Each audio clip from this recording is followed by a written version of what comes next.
Rawr, rawr, rawr, rawr, rawr.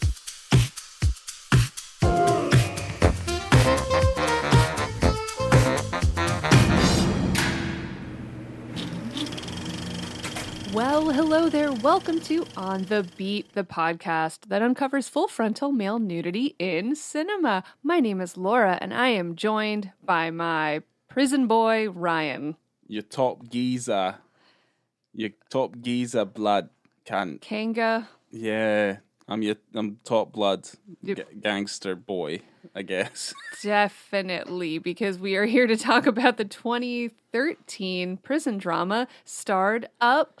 Yeah. Directed by our favorite David Mackenzie, starring Jack O'Connell, Ben Mendelsohn, and Rupert Friend. My pal Davey's done it again. He has made a movie. He did make a movie 12 years ago. Well, I felt like we should have, we needed to go on. We had to move on to something quite light after Sallow. So. This movie has some jokes. Yeah, kind of. I laughed. It depends on how dark your humor is. Yeah, I mean, these people are terrifying. I mean, I've grown up with people, not maybe as bad as this, but I've grown up with people like this. I mean, we're following up a friendship story, Sallow, with a friendship story. It's very true. It's very true. Well, the thing is like, if you really think about it, Starred Up and Sallow have a lot in common. There's poop. Yes. There's some pretty fucked up, violent, horrible antics that are going on. Yes. They're all effectively imprisoned. So there is that. Definitely. Starred Up and Sallow, they both start with an S. Yeah, there you go. They are. I don't think I need to say anymore. No. No. But I can tell you an incredibly long synopsis that I pulled from Letterboxd. Okay. So we can get to know a little bit more about this week's movie. Just in case we didn't know. It is a paragraph, and I'll try not to mess it up. I mean, paragraphs can be big. Anyway, let's see. Let's just get over it down with. A paragraph, I think, is technically 4 sentences at least. Okay. Interesting. Okay, carry on. Great. 19-year-old Eric, arrogant and ultra-violent, is prematurely transferred to the same adult prison facility as his estranged father, as his explosive temper quickly finds him enemies in both prison authorities and fellow inmates, and his already volatile relationship with his father is pushed past breaking point. Eric is approached by a volunteer psychotherapist who runs an anger management group for prisoners. Torn between gang politics, prison corruption, and a glimmer of something better, Eric finds himself in a fight for his own life, unsure if his own father is there to protect him or join in punishing him. And I mean, we don't even need to talk about the movie now. We pretty much explained the whole thing. Jesus Christ. Prison daddies, prison friends, prison boys, prison kisses, prison lessons. Yeah. It's what the fuck? Yeah. The amount of times we said prison kisses while watching the film. Yeah. There's some good. gay stuff in it, which is pleasant. Yeah. It's Loved pleasant to the eye. Because I always want to go, I go, kiss, kiss, kiss. And then when they do, I feel like I really won a prize. They were listening. Yeah. Yeah, you were able to speak to them through the TV. Absolutely. So here's the thing. I think getting into this movie, I don't think that the UK prison system, I don't know if they would have allowed that to happen. Prison kisses? No, the son being in the same prison as his father, who's obviously like a career criminal. You know what I mean? Right. Like I don't know if that would ever happen. I don't know if that's something that they would do. They would try and keep them separate, but I don't know. Like, I really don't know. It was something that niggled me a little bit, and I'm like, ugh, this fucking thing. Like, it just didn't ring true. the son, Eric, would have known that his dad was in that prison. Well, I think he did know he was in But that the prison. papa wouldn't, I don't think he would have known that his son was coming to hang out with him in jail. I mean, maybe not, but I mean, I just can't see how that works practically. I'm probably wrong. There's probably like full families of men, like in prison. But yeah, I just don't know.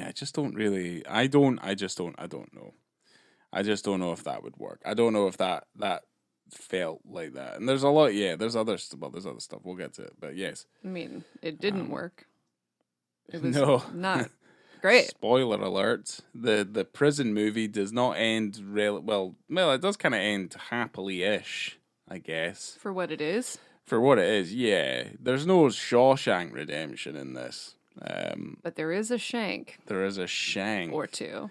Yeah, blade brush, as I decided to call it.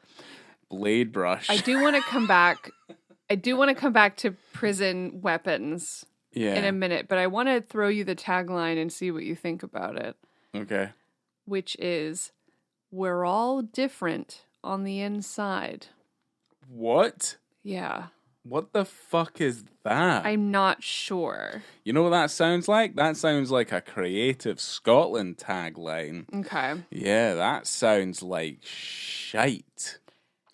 Pure shite. Because it seems as though maybe we're all the same on the inside. Because we're all trying to be a little better instead of different.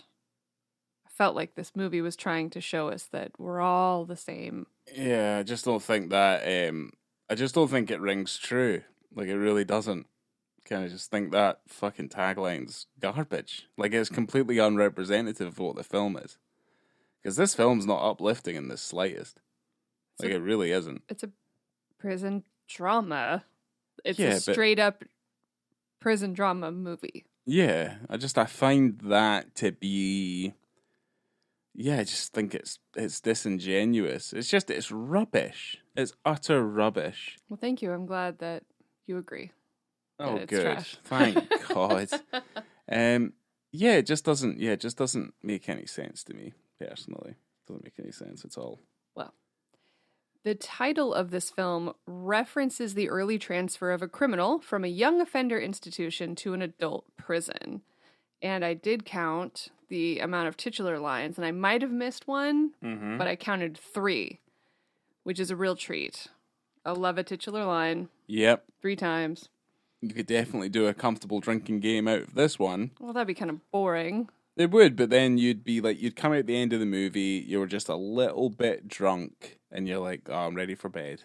Because I think if you drank the amount of times they said fuck or cunt, or anytime someone got a little upset, you would die. Yeah, you would die. Yeah, these are a bunch of angry they said boys. Fuck yes. over 300 times. Probably. I lost count. I mean, it makes sense. I mean, there's a lot, like, people in the UK, we swear all the time. It's part of everything. It's part of everything. Yeah, it's part of everything that we do and what we're part of. Like, it's just the way it is. Like, I say cunt all the time. I don't have a problem with it. I'm just No, because I say it, I'm such a cheeky chappy. It's like, it doesn't offend you. No. Yeah. No. The film was written, as you could imagine, by a former prison therapist named Jonathan Asser, based on his experiences. Okay. Which is why he's the hero. That's why he's the hero. Mm-hmm. He's just reflecting on his own personal experience. Because he's a good boy, teaching the prison boys how to control their emotions and not punch each other in the face. And this is our second David Mackenzie movie. Yeah, after we did. Young Adam, that we did was Young Adam. episode 84. Ooh, 84, you remember. Yeah. I didn't remember. I looked it up because I thought you would ask. Oh, okay. Well, that's good. I Also, wasn't going to ask, but yeah. It's not our first prison movie. No, it's not. And not our first shower nude scene. No, we're really screwed. Like, we're getting to the point where we're picking films effectively at random, but they keep on showing us the same things. Themes. Yes. Nude themes. Pretty much, yeah. Yeah, pretty I mean, much. we had This Hunger, episode 31. Yeah. Get Rich or Die Trying, episode 23. So it's been a while Yeah. since we've done a prison movie. I mean, there's also that bit in fucking Eastern Promises. Right, which Where is they're, more like, of a shower. But that was fighting in the also quite an shower. early episode, which was episode 12. Jeez, well, We're on 102, Right. I think. We are. At this point. Yeah, So that's 90 episodes ago. it has been a long time since we've done a prison movie, so It it has, feels yeah. nice. Feels cozy. Familiar ground. Yeah, because we did the Escape from Alcatraz as well. Oh my gosh. You're absolutely right. We love a prison movie. Absolutely love one. It seems, and this was completely uncalled for. We didn't even know. Yeah, well, I knew this was a prison movie. Dang. When did we do that one? That was a while ago as well. It was, yeah. So it was probably in the 20s or something. Because we went to San Francisco and all sort. Yeah, that was for my birthday. Yeah. 53, episode 53 was Escape from Alcatraz. Wow. Okay. Well, yeah, no. As you might be able to tell, we do love ourselves a little bit of a prison romance, which is obviously what they all are. But yes, we start off with Jack. What's his name in it? It's Eric, right? Correct. I'm not done. Oh, you're not done talking about what? The film in general? Yeah. You Oh, back okay. up. All right. You sorry. back up, you back off. I'm not I was done trying yet. to get straight into the story. No, I don't want to talk about it yet. Okay. So, this film was shot sequentially over 24 days, Okay. which included 18 days of stunts. Okay. It's a lot of stunts. And That it is a lot was of stunts. shot almost entirely in Crumlin Road Gal Prison in Belfast. Okay. And they had some additional production at a prison maze in Lisburn. And Okay. some of the cast members actually felt that it would be beneficial to spend their entire stay in the prison itself instead of staying in a trailer in a hotel. I thought maybe they thought it would help their performance. Yeah, I mean, I guess so. I think it's like prisons permeate a certain atmosphere that I feel like, yeah, it's kind of begs to question whether or not this is actually helping these people to become better people. I think The we whole know that institutionalizing. prison is not good. No. And the prison system is Rubbish. rubbish and false. Silly UK poor. prison system. Yeah. There was a lot of improvisation used. The writer of the film was actually on set, so he was able to help guide them when they were improvising. And this was particularly within the group scenes to kind of keep it more Right. spontaneous. That makes sense. David Mackenzie also talked about how this is his first genre film, and he was very excited about it. And he said, he's like, I've made 8 films, and this is my first genre film. Like, he wanted it, I think this comes right after Perfect Sense, which Okay. I'm sure we will cover at some point, because Right. this is not our last David Mackenzie film that we are going to talk about. But Mhm. he was just really excited to get into something kind of raw and specific in this film. Yeah. No, it definitely suits his style. Yes.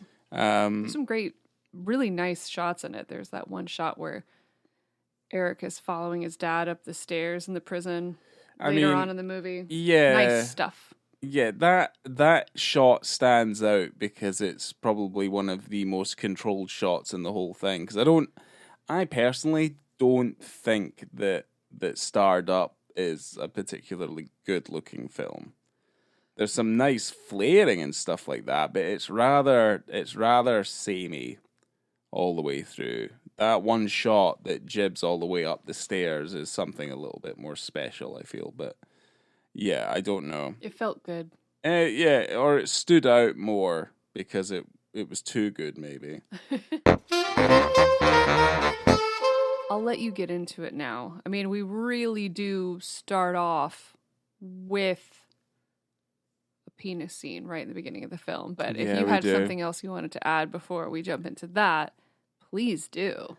I don't really have a ton. I mean, one of the things you did, and it's okay, but you had to put the subtitles on because the fucking dad, he mumbles something crazy. Our air conditioner is quite loud as well, so that didn't help in the house.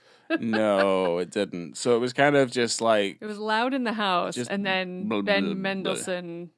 Ben Mumbleson. Yeah.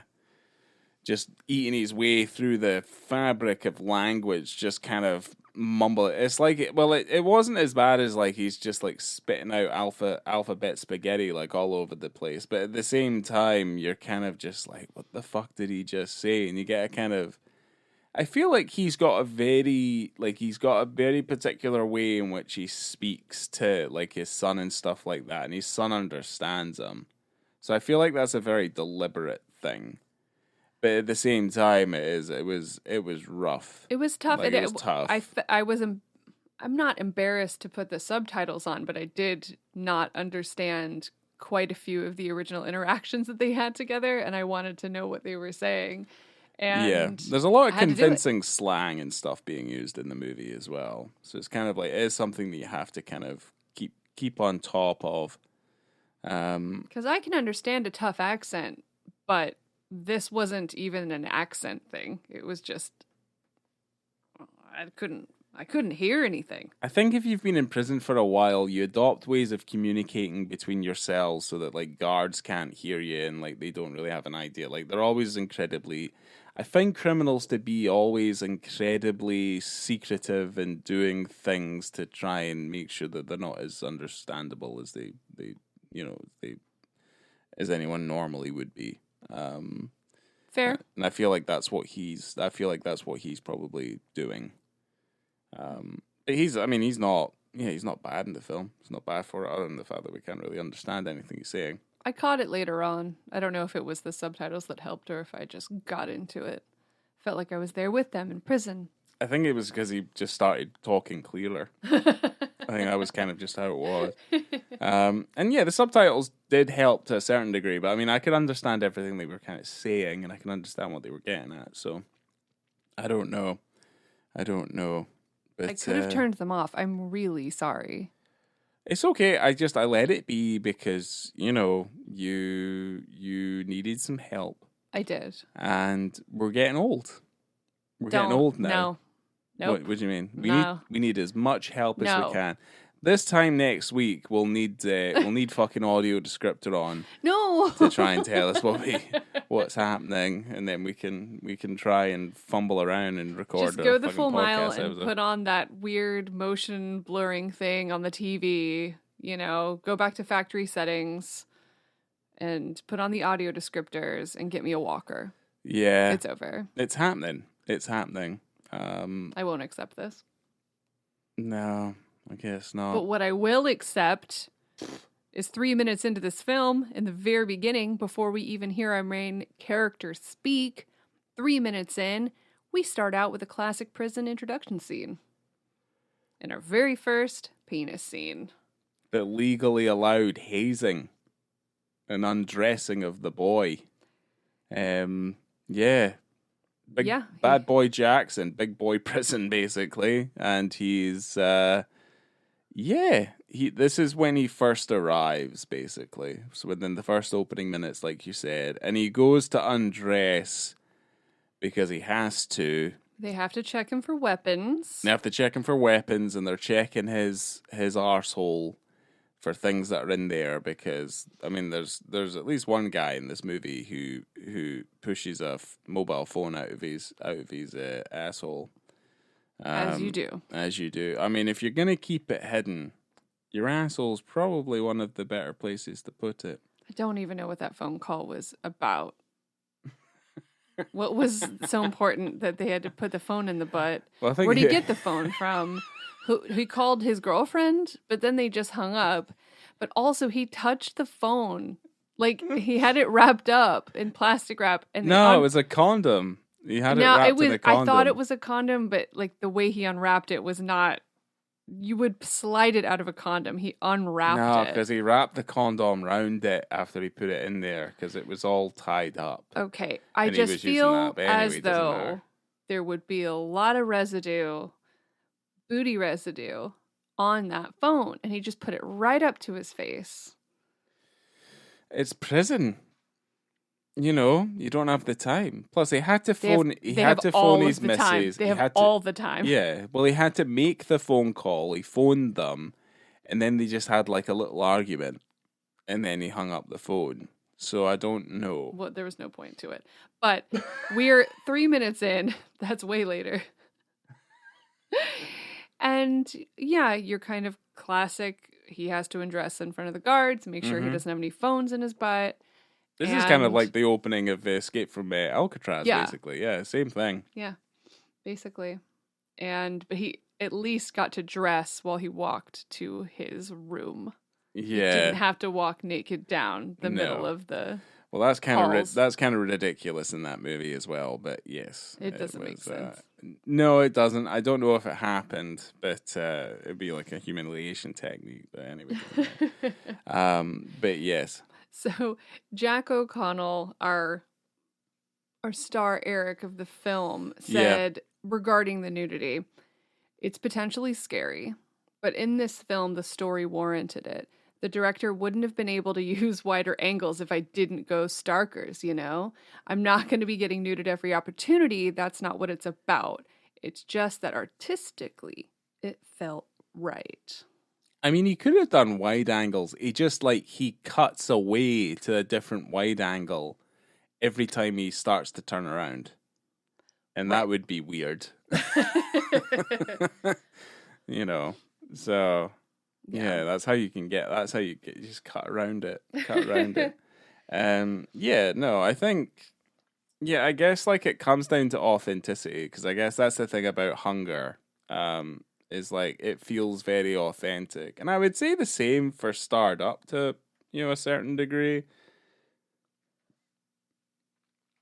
I think it's more down to the authenticity stems more from the quality of the location, I guess.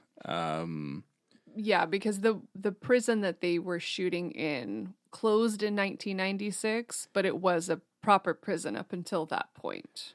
Right, because that's what it looks like, and they're a little bit cookie cutter. I don't know if that prison's probably been used a few times for filming. It looked kind of familiar, but yeah, you've got to kind of you give a fair amount of props to how. I guess that kind of helps with the claustrophobia and stuff as well, because they're not moving walls or anything. There's no sets for the most part. There's no outside bits. There's no music. I mean, inverted commas outside bits. There are parts where they're outside, but they're not outside. Yeah, they're in prison outside. Yeah. The outside part of the inside prison, where they get to just walk in circles together. Pretty much, yeah. I mean, well, if you can't do the time, you should not do the crime. That is my advice for you. Oh my gosh, you should be a prison therapist. Children, yeah. You should be on Scared Straight. Yeah, just say, listen, kiddos. Yeah, just spend my days being called a nonce and all the time, just getting shouted at. Probably getting stabbed. Sounds very similar to my current job. But yes. What? Just getting, yes, yeah. Thrown to the wolves. My goodness. Yeah, but no, I would say that, that seems like a fucking horrific existence. And, I would not be happy with it at all. It's almost 10 minutes into the film until we hear Eric speak anything. Yeah. And then almost immediately after, he almost bites an officer's dick off through his trousers, who happens to be named Officer Johnson. Yeah. It was... What a treat. Yeah. I mean, even before this, he's made... the first thing he does when he gets in his cell is he makes a fucking knife. Almost immediately. They give him, I mean, he gets all these treats to bring back to his cell. He's got, what is it? Cornflakes? Cornflakes, a radio, a toothbrush, a shaving razor. A disposable razor. Yeah. And a lighter and cigarettes. Yeah. But he makes a little knife out of the toothbrush, and it's very intricate and very clever because you can tell from that moment that this is your opportunity to see that this man has been in the system for a while and he's learned a lot of tricks and tips. Yeah. But he makes this knife and he hides it in the light and in his cell, like in the ceiling. Yeah. My problem with this, and I'm glad we're coming back to the weapons here. Yeah. Now, maybe it's British prisons, but there are many, many, many, many things that can be used as a weapon that are readily available that you don't have to make. You don't have to fuck up your toothbrush and break your razor in order to hurt somebody. They have electric kettles in every single cell. You can make boiling water. There are people playing pool.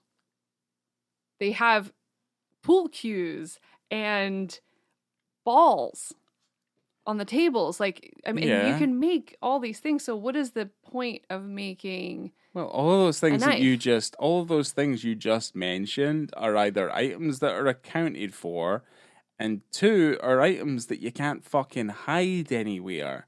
Like, where are you hiding the kettle full of hot water that you're gonna put on somebody's? You're gonna fucking melt their face with. A lot of these people don't care that they're getting caught fighting. No, I mean, they're in prison. They're not very good people. So they're not too worried about law and order. If he takes a pool ball or a pool cue and slams someone over the head with it. Well, usually you take a bar of soap and you stick it in a long sock. That's what happened to him when, obviously, the next stick scene happens. No, I get what it is. I mean, have you ever seen Scum? That's what he does in Scum. That's what Ray Winston does in Scum. He gets the pool ball and puts it into a long sock. We're all aware. Yeah, we're all aware. But he makes a fucking shiv. I mean, he does use it, so I guess it came in handy. But like, I guess he had what, like, to me, it felt like that's just something he does routinely to every prison that he goes to. Okay. Is that he makes himself a little knife, and that's his thing. So yeah, I don't know, and it made me kind of feel. Well, I mean, you also made that like, because you get to see Daddy'd cell, and you get to see like the picture, and you're like, oh my god. I loved that difference between the walls in Daddy's cell, because you have the porno wall on one side, and then you have the other side, which just has a little drawing that his son made on the wall, and it's got Daddy, Mama, and Son, and it says, I love you, Daddy, on it. And it's just been on the wall for 20 years while this man's been in prison. Yeah. But you can see both of the walls in the same shot. So you've got the porno wall and you've got the I love you, Daddy wall. Yeah. And it's just heartbreaking. It's fucking hilarious. Yeah, your reaction to it was fucking hilarious. Because then you made the joke where you're like, well, I thought you thought his dad had been in prison for 5 years. No, I knew that the dad had been in prison since his son was 5 years old. And you called him Bad Baby. Well, yeah, if someone had been in prison since they were 5 years old, they would have been a really bad baby. I don't know what baby would have been in jail since they were 5. No. I mean, I'm just repeating things that were said. But yeah, he does. He bites him. He bites him in the fucking dick as well. Well, he does a Bronson first, covers himself in baby oil and stuff like that. Oh my god, that's another prison movie that we did. Yeah, I mentioned Bronson earlier anyway. Oh, it's my bad. Yeah, so, there's a lot of prison movies in our repertoire, it seems, right? So. Well, they get naked in prison. That was episode 89. Wow. Yeah, we really like to spread them out thinly over the course of like our podcast episodes. Every 30 episodes or so, we'll revisit prison, go back to jail. But that's the thing, like, the film's full of, like... Well, it's full of a bunch of folk, because they're hard, because they say cunt constantly cunt this, cunt that, all the fucking time. Yes. And they're also saying fuck. But yeah, it's like if you can't get over the fact that like there's a bunch of men using the word cunt, then you're gonna have a hard time. You're gonna have a hard time with this thing. I don't think anybody that puts on the film Starred Up, directed by David Mackenzie, is going to be offended by any of those words or phrases. No, they'll probably mean It's not for them. No, probably not. But it does have prison kisses. Sweet, sweet prison kisses. Yeah. Oh my gosh. It's like they know my heart. I love it.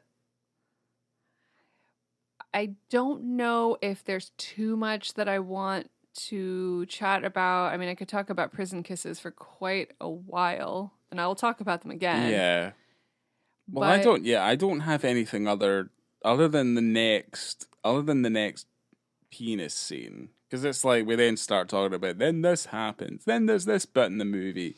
There's a lot of friendship. There is. This is a tale of friendship. As it always is. Yeah, you can always bring it back to friendship. Because without friends... You're nothing. No. I'm joking. Yeah, but yeah, there's a few things that, I mean, the thing is, like, the stuff that does happen, some of it isn't that particularly interesting. Okay, but, all right. yes, Let's just dip into the interesting part, which is our second and final penis scene, which is an hour and a minute. Yes. Into this motion picture, which is prison shower attack. It is a prison shower attack. He has made a couple of enemies, because he's a bit mouthy. And Eric's just a little bit angry. He's very upset. He's annoyed. We don't know. I'm sure he has a chemical imbalance of some sort. Probably. It might just be the years and years of abuse. Yes, a lot of abuse. Yeah. He did mention some pedo attacks. We don't know why any of these men are in prison. That is the interesting thing. I do love that. Yeah. Because you don't need everyone's backstory because it's not, I don't know. It's not interesting. It's a little interesting. The story of him attacking a pedophile by by melting sugar in water and boiling it and then pouring it onto the man, is kind of fucked up. Yeah. It's super he was fucking 10 interesting. years old, he said.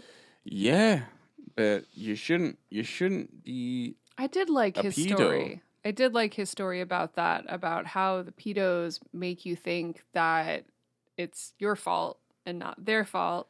Yeah, true. And I liked his tale, but I liked that he melted a guy's face. Yeah.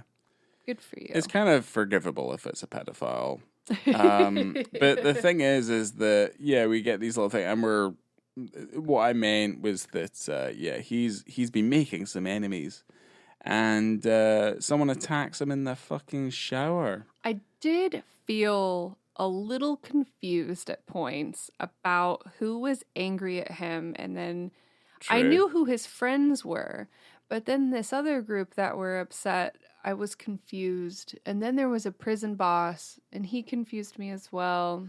The prison boss is easily the fucking shittest character I've seen in a long time. He looks he looked stupid. Dante from Clerks. He looked like the poor man's Satan. You know what I mean? Just without the pitchfork and the fucking ears. Like if Dante played Satan with Uh, glasses. Maybe, yes. Wearing an That's a bit of Adidas a stretch. tracksuit top. I know I'm stretching. Yeah, you are really stretching. But he looked like Dante to me. The goatee did it. He was kind of rubbish. He was a kinda point. rubbish. I don't think he made any sense. I didn't like his character. He just was there. I didn't understand that he was important.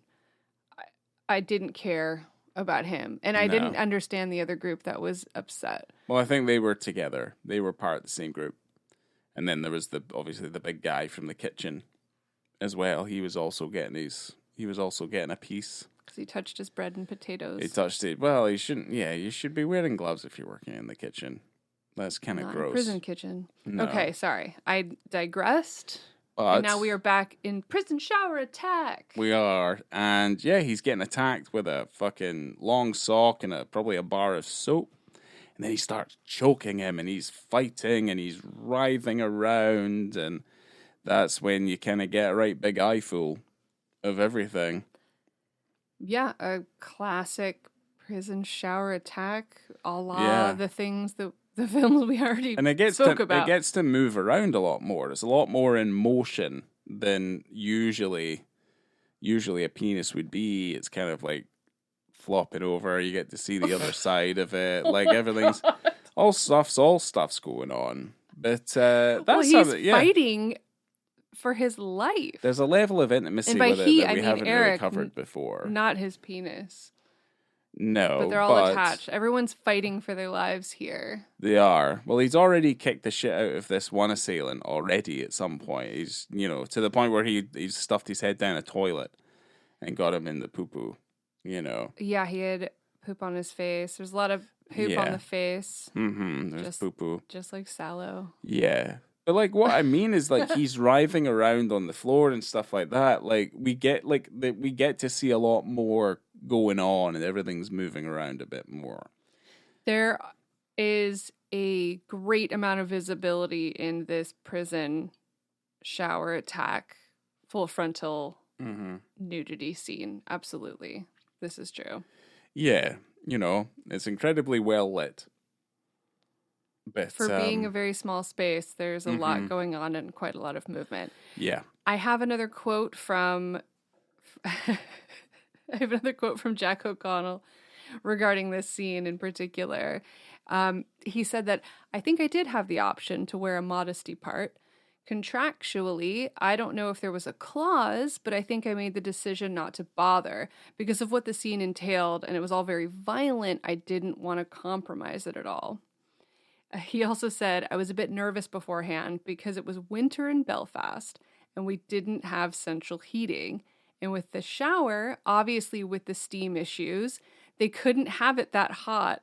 So I thought it might have affected things down there." And he said, "I thought if it appears, then hopefully it's not the centerpiece of the scene. I was busy getting strangled, so to speak, so it kind of escaped my thinking." Yeah. It's pretty much there, dude. It's hard to not see it. Yeah. But yeah. Bravo for being brave and just going for it and not having to think about it. He said it was February when they filmed it. And it was, yeah, it sounds like murder. Yeah, it probably sucked. Yeah, no, I think good for him. Good for him. It should be applauded more, because it's like no one really talks about, like, remember what Jack O'Connell did and Starred Up. No one really kind of talks about it. But they should. Maybe they should, but I think what I mean is, like, he is not the center of like media gossip because he's done this thing, unlike some actors who maybe would, make a big fucking deal out of it. Didn't David Mackenzie also direct Outlaw King? Yeah. So you have Chris Pine in that movie, right? Uh-huh. Where everybody's talking about how he's nude in that film. Yeah. If the camera genuinely couldn't have been further away. You cannot see this man at all. And everyone's talking about this nude scene of Chris Pine. You can't see a damn thing, okay? Yeah. And then you have this other David Mackenzie movie that we're talking about right now, which is just, and Jack O'Connell is famous enough. He's known. Well, he's more famous now than he was before. It's just, probably. Well, yeah, that's fair. But these are the kind of things that I think maybe would have been talked about more. Yeah, potentially. But like, I mean, I just don't think it's not that interesting to talk about either. I think it's just, it should be lauded. We do have a podcast about it, though. We do, but I think we approach it differently. We're not in this for fame and fortune, are we? I hope not. Christ, I do hope not, because that's fucking sad. Failing. Yeah. But yeah, no, I think that Well, I think that it's important to have those these moments of actors out honesty should there. be, yes. Yes, where you're going out there, you want to be honest to your character and you want to do what's right for the film. And I think that he accomplished that. Yeah, he wasn't wearing underpants in the shower, No. which would have been weird. Would have been really odd. It would have been super Just weird. like, wait, what the fuck? Yeah. Because, yeah, it's not one of those films where you're watching it and you go, oh, Jesus Christ, a penis. Like, what the fuck? You know? That's probably the last thing you're thinking about when watching this movie and the scenes is because he's getting strangled in the shower and it's very scary. And it's incredibly violent. So, yeah, you're not going like, oh, look at that. Look at that dick, you know. Look at it go. Yeah. We only notice because it's our job. I didn't write down my ratings. I'm going to have to come up with them off the top of my head. So that means... No. Oh, no. Oh, no. You're in Barney Rubble. Trouble. Jeez, I got it. Go ahead. Why don't you go first, Ryan, and tell us about your ratings. Well, I guess for visibility and context, it's going to be hard to buck a 5 because it all makes sense. And if it wasn't visible, then yes, we'd all be having some concerns. But yeah, I like the fact that he's approached this with a level of authenticity because that's the very least he can do is to make sure that he approaches this with some level of authenticity. And I think he does, yeah. I mean, I think the scene itself, I mean, I'll get into the film. The film, it'll be slightly more scathing. But, yeah, no, I think it makes sense for what it is and why it's happening and the fact that it's, it's visual and where camera's wider and such what. But when it comes to the film is fine. Like, it's better than average, let's put it that way. But I do have issues with some of the scenes that really slow it down and make it a little bit uninteresting is all the institutionalizing stuff. Like, it's garbage. Like the fucking lead warden, whatever her fucking name is, her lackey, the guy who's just like, we need to just throw them in a warehouse and throw away the key, and he's like actively murdering folk, like prisoners in the prison that he does not like, and he's just like, fuck it, we'll just make it look like a suicide, all this sort of stuff. And I'm like, okay. But like, yeah, it's just a little bit, it's just a lot of the same thing, and that institutionalizing stuff just isn't fucking interesting. And I think there's actually something that's really good here, but it's just like, it's too busy and it's distracted by other guff and stuff that I just don't think's that fucking interesting. So the film itself, I only gave like a 3.5 because there's a lot of stuff in it that's like really good, but there's a lot of stuff that just really brings it down, and you're just like, ugh, like let's get what's the point of this basically?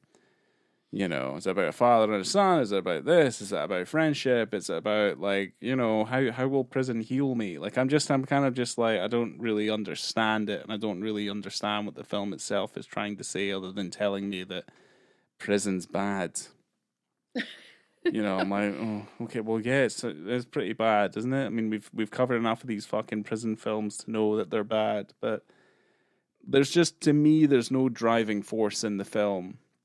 Because I feel like maybe he's changed slightly, but he doesn't come out a different person at the end of this.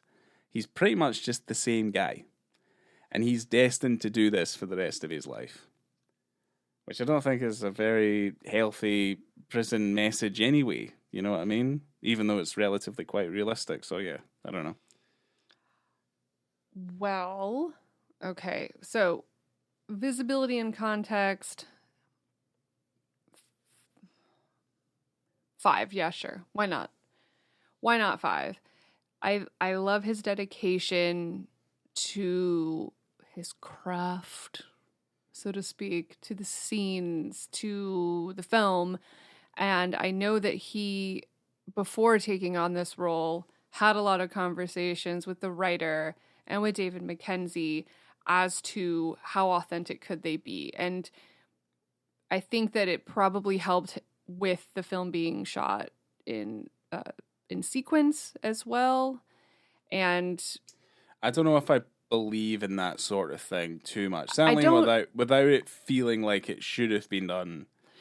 I guess. Very specific films, I think, work when they're done that way. I guess maybe it would have helped if we did see a little bit more growth from the character. But I did find. Okay. The thing, like, because Boys in the Hood shot sequentially, which I think is very clever, because that's like a film that's like it's ready to explode at a certain point. Like, it has a big drive that kind of leads it towards its ending, pretty much. And Starred Up doesn't really have that. Like, it doesn't really kind of really ramp up to that point until obviously we have the father-son battle. Right. But, like, you feel like it's been a lot of the same thing, like, over and over and over again. So I don't know if I believe incredibly that, like, shooting it sequentially was any sort of added benefit to the film whatsoever. Okay, fine. Other than just, like, it's like, oh, we're just in prison longer, so it's almost as if you're with the journey with us. And I'm like, okay, they're basically acting the exact same way they did at the beginning as they do at the end. But anyway, carry on. Right. So, I don't know. Visibility and context. I guess I don't have too much more to add other than what you've said. I just appreciate that it was done.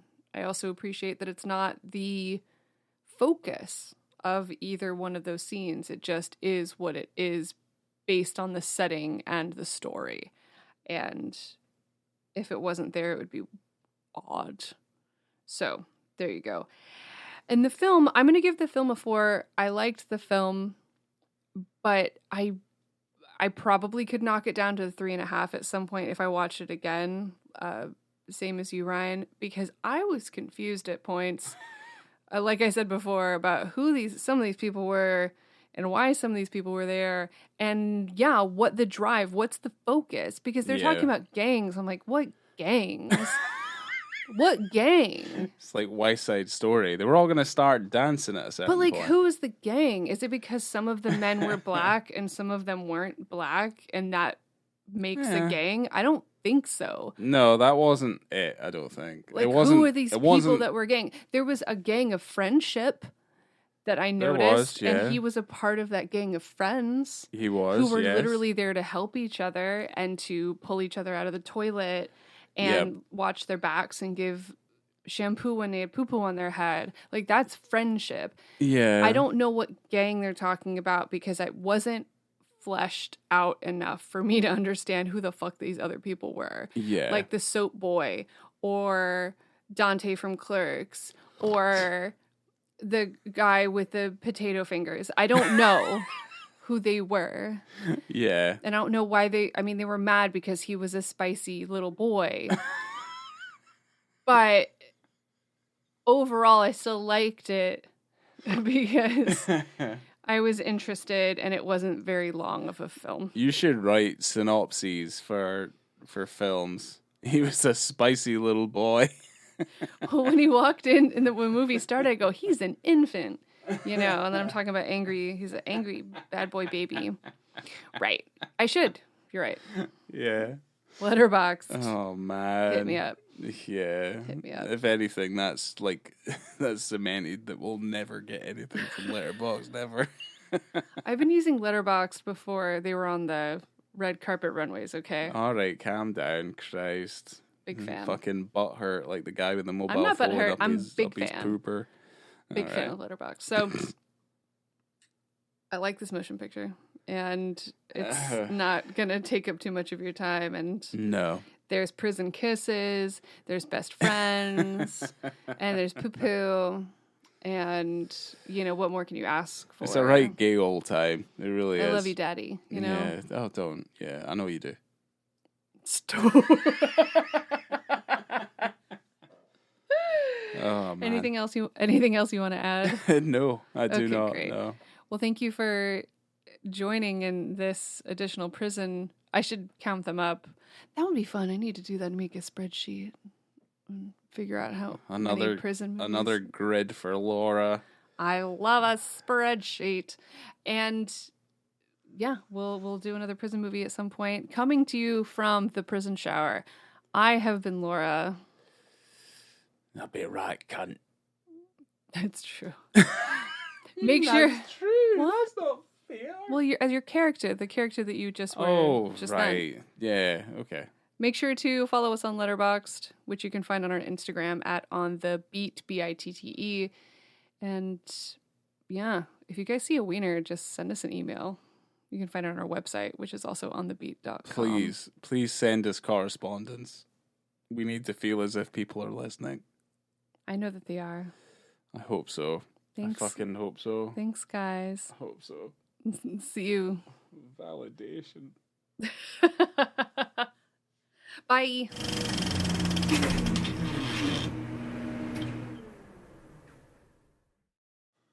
What are you talking about, you cunts? You cunts. I should have counted how many times they said cunt instead of counting the titular lines. But I would have been really busy. Yeah, you would have been busy. I wouldn't have like known too what busy. was... Well, you couldn't do a drinking game out of that. No. No, you'd be dead before you got like halfway through. Yeah.